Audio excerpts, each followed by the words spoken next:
Hello, today I will be reading chapter 6 of Abby Takes a Stand. Chapter 6 is titled Protest. Dear Patsy, sorry I haven't written sooner, but I've been busy. Guess what? I'm a civil rights activist.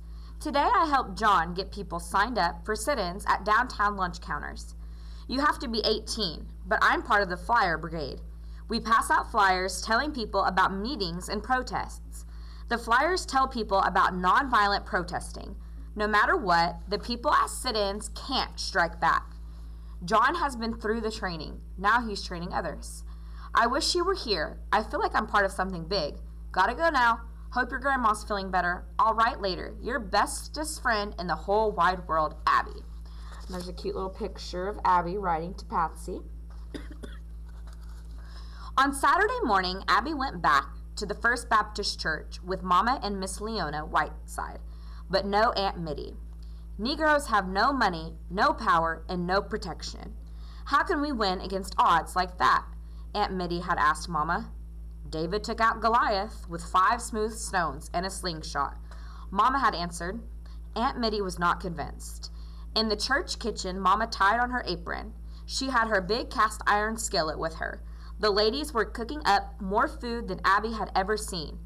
Word was 500 students had gone out in groups to sit in at Woolworth's, Cress's, and McKellen's.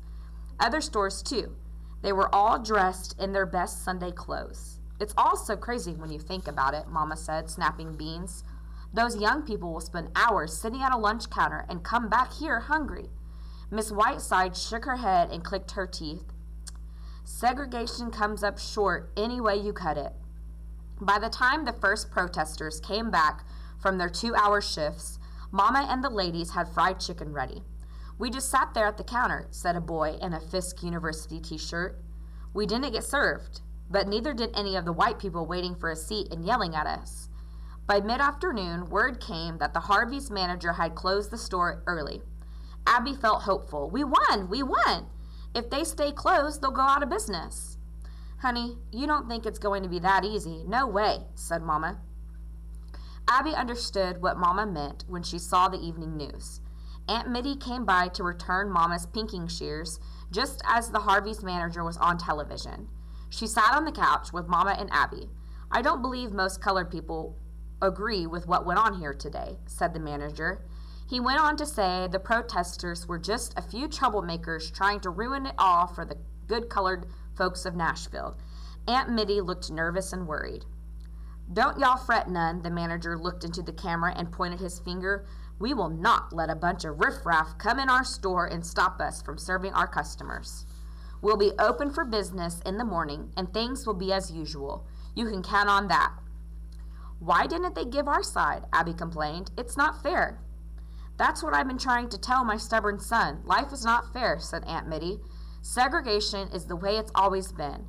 John is headed for nothing but trouble, trying to change things. You'll see. But he won't listen to me or his father.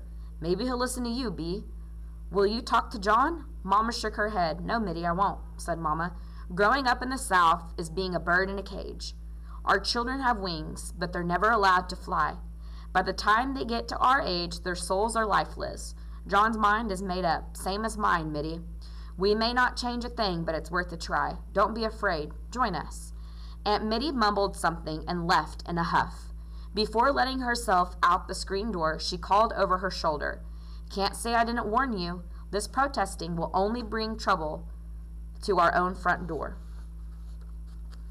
That's the end of chapter 6.